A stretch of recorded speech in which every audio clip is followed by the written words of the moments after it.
So my name's Angela Bradbury. I'm the co-founder and CEO of a company called Chime Advisors. And we're an expert network, which means that we connect businesses with experts via phone calls and surveys.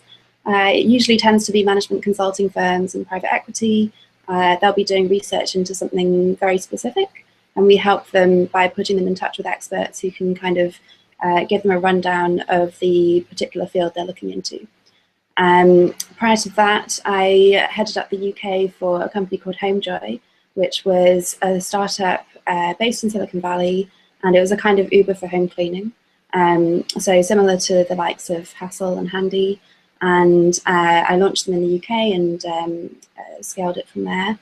I was doing that for about 1.5 years, and my role there covered everything from operations to growth to brand, marketing, product. I worked a lot with colleagues in Silicon Valley and in Berlin as well, so that's really fun. Before that, I was a management consultant.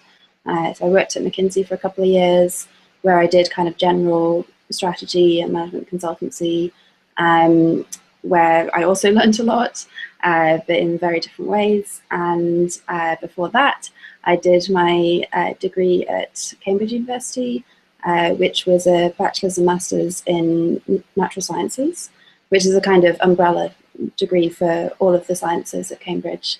And I ended up specializing in material science, which is kind of the study of how particular materials deform and react under different conditions. So I've had a kind of eclectic background over the last few years, and I've enjoyed them all. At the moment, I'm really enjoying being an entrepreneur. I quit my job at HomeJoy in May 2015, and at that point, I'd probably been thinking about starting my own business for, I don't know, 2 or 3 years. To me, HomeJoy was kind of a stepping stone from management consultancy and the kind of advisory, large company, corporate kind of world to entrepreneurship. I realized that I wasn't in a place where I'd be able to do that well without having some kind of experience of the startup world as an employee before becoming a founder myself. So, you know, I explicitly took that role in order to gain experience launching and scaling a small business. So I was thinking about various business ideas in terms of what I wanted to found myself, and for me it was quite a kind of pragmatic process. You know, I was going through probably 20 ideas in turn over the course of 2 or 3 years, and each one I would sit down and try and figure out what the market was, what the competitive landscape was. If I was to create a business in the space, what that might look like, how easy it would be to, what the barriers to entry would be, what the likely margins would be. It was very kind of, I suppose, management consulting in terms of the approach I took. And in the end, what you see today, Chime, is very much kind of, it ticked all the boxes, and it looked like it was the most sort of feasible business for me, given my skill set and background, and looking at the market as well. That it's just the one that I thought would work. We actually got our first client within about a month of me starting the business. So it was June last year when we started being fully operational, and that was literally just classic hustle, I suppose. Me going out and talking to people and asking what their problems are and asking if we can help solve them. And yeah, there was massive appetite for something to help connect these businesses with experts in a more kind of efficient way compared to other solutions that they might have been using at the time. So it was quite easy to get going, I suppose. And then since then, it's been a process of making operations more slick, using tech to in the kind of background to help automate a lot of our internal processes, yeah, and just make the whole thing better from a user experience point of view, and also from our internal operations point of view. We are essentially a very fast turnaround recruitment firm for one-off needs. So from that perspective, yes, what we're doing is recruitment. It's just that the end goal for the client is different, and the sell to the expert is different. And given in recruitment, quite often you'll be placing the same kinds of people in the same kinds of roles. So you can kind of leverage your existing network, your existing database of people. For us, it's completely different because each project we work on is incredibly niche. So it can be anything from the craft beer market in Brazil to the procurement of a particular kind of drilling bit in the North Sea, to the market for sandalwood-derived products in Asia. So if we're going to be able to source experts in all of these very diverse topics, and we can't predict in advance what they're going to be, you have to have a very powerful system that is able to find experts in any niche, any geography very, very quickly, and then enable our essentially recruiters, but that's not how we think of them, but our staff to then take those experts that we've sourced and bring them through the kind of screening and onboarding process quickly and reliably, so that we can present our clients with something that is relevant to their needs. A typical use case for our service is a management consultancy or a private equity firm doing research for a particular project that they're working on, and they've tried every other avenue of research. So they've tried obviously Googling it, they've tried reading analyst reports, they've tried looking into data sets that might be available online, but none of that's worked, and they haven't gotten the information they need. So they really need to speak to, the scientist who has the patent for this particular technology and can talk about what it's for and how it was developed and all of the kind of technical aspects of it. They really need a conversation one-on-one with that person. That's where we come in. So you can think of us as kind of a research broker. Through tech, it doesn't need to be hard work. I think it is hard work for pretty much every player in this industry, but that's because most of them were set up 20 years ago. And the only way of doing this was to have huge teams of people who were researching experts in every field they could think of, so that ahead of time they could build up this database of experts that they could then match to requests. That was the only way you could have done this 20 years ago. But now there's so many places you can find people online. If you look at, say you were to Google my name, you would find my name associated with articles that I might have been quoted in, anywhere that I've been interviewed. In the past, I published a paper when I was a scientist. So there's a number of places online that you can find names associated with keywords of expertise. So these days, it's not as much work as it might have been in the past. And that's what we really want to leverage and make the most of, so that we can provide the right experts to our clients very, very quickly, no matter how specialized the topic. I mean, they are our competition, and they're very good at it. They've been around for a long time, and they've got the relationships with their clients. So for us, I guess the challenge is that we're new and we're young. I'm one of the CodeFirstGirls 25 under 25. So I'm not as kind of long in the tooth as some of our competitors. So that obviously has challenges when you're pitching to quite conservative companies some of the time. And I suppose for me, the challenge is to get people to look past that and actually see the fact that we're new and different is a good thing rather than simply trying to replicate what everyone else is doing. I suppose I'm really happy with where we've got to in our first year. You know, we've started serving huge clients, including McKinsey, BCG, Ernst & Young, you know, really great client names to be serving. I'd love to expand that list. I mean, we obviously have lots of other clients as well. We've probably got about 20 that we serve on a regular basis.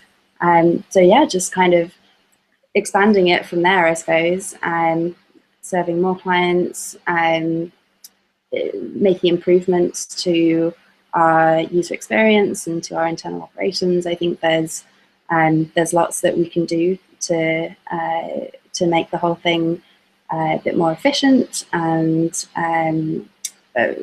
really becoming best in class in consistency of expert quality and turnaround time. To us, the expert network made the most sense in terms of the industry to try this out in.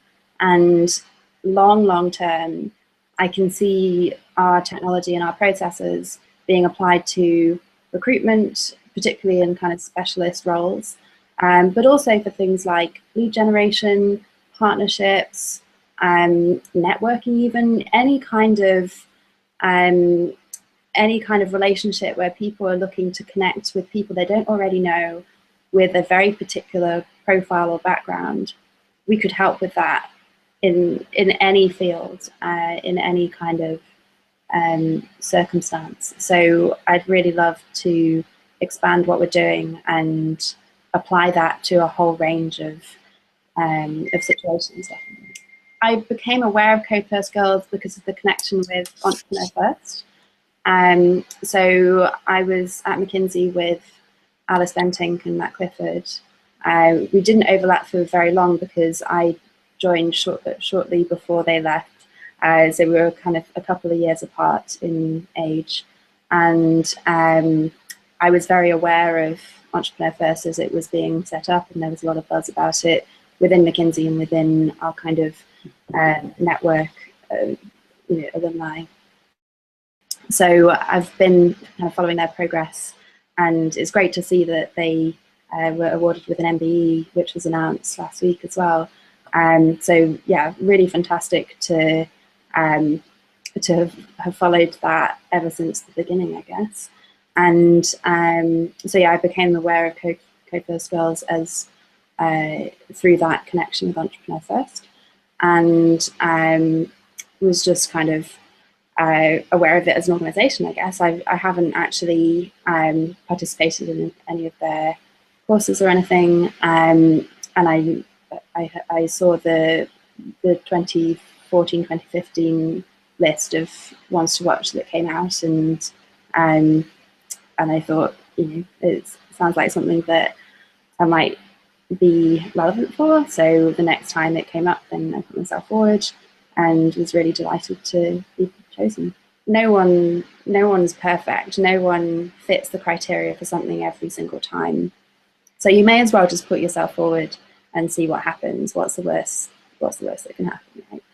And I remember reading a Harvard Business Review article about women and how they're less likely to put themselves forward unless they match 100% of the criteria. And that's true of nominations for things, but also even jobs.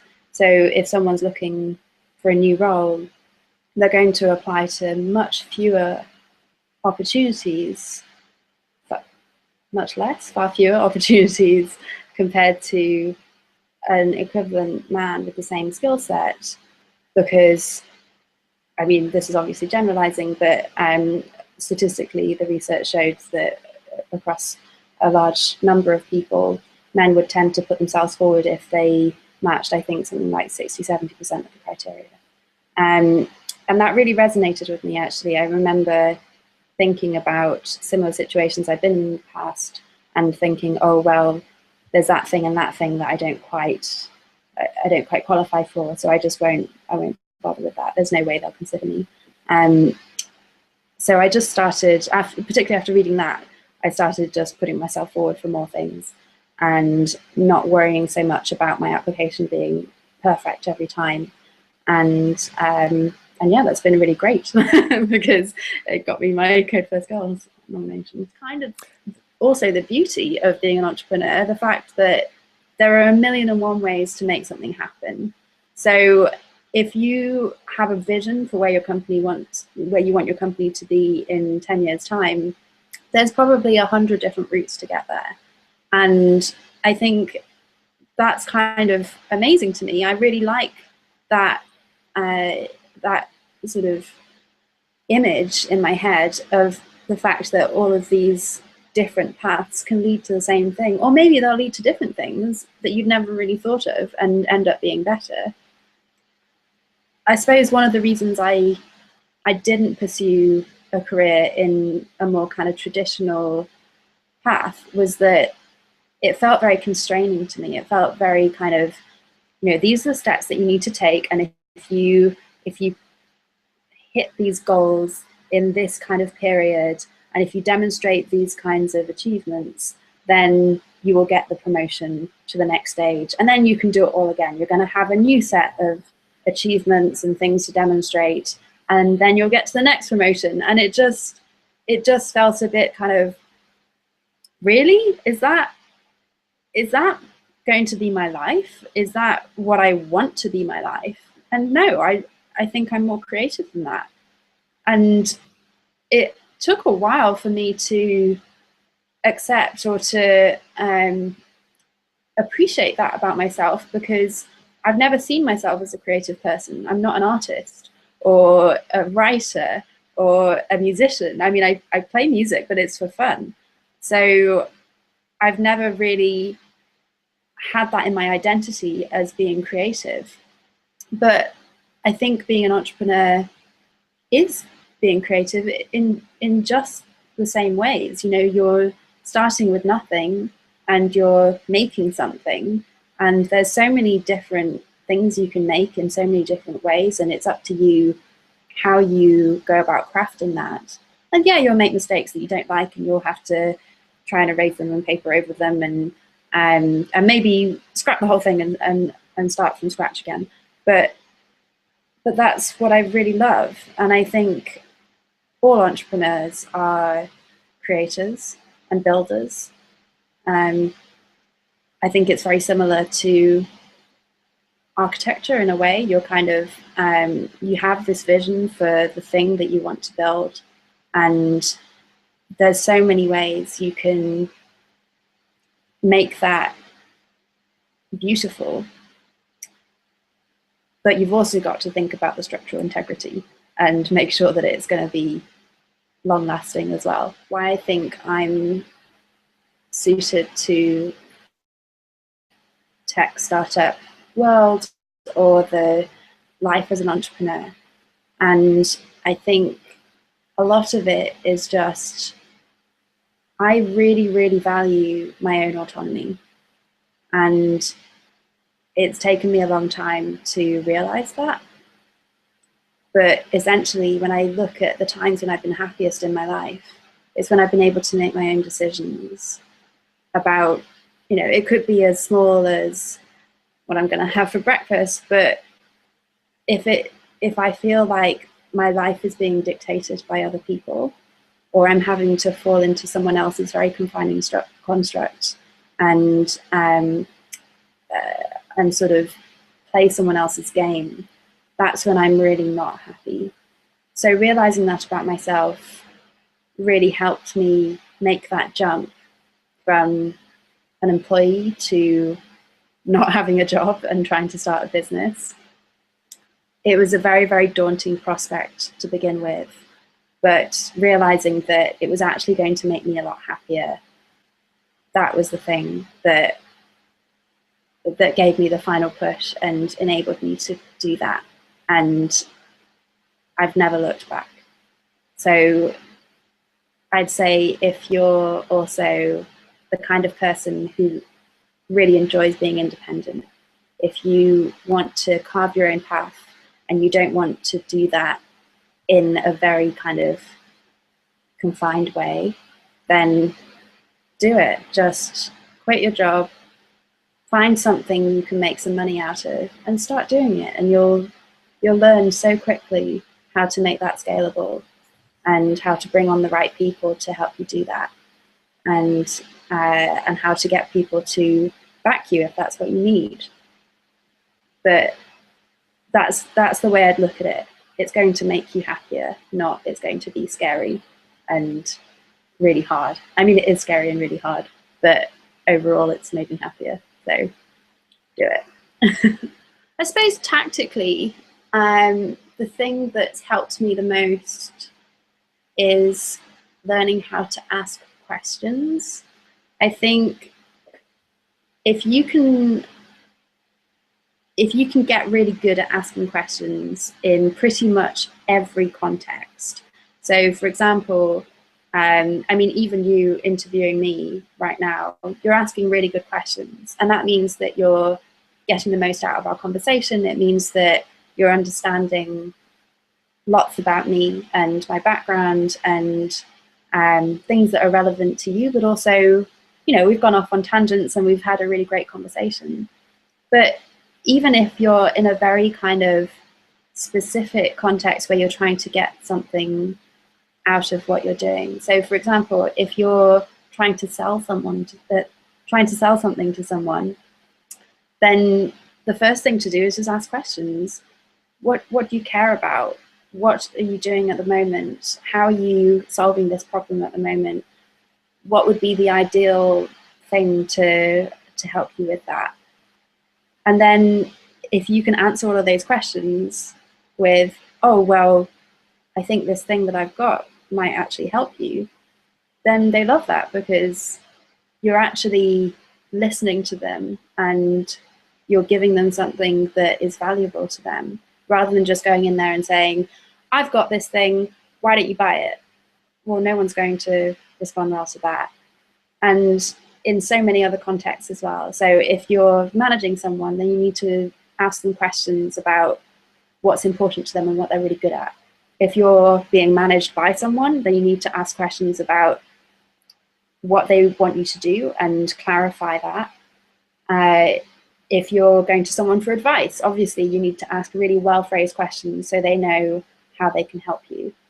I just think in pretty much every situation I can think of, when you're meeting someone for the first time, or in general, just ask them good questions. So learning how to do that will take you a long way.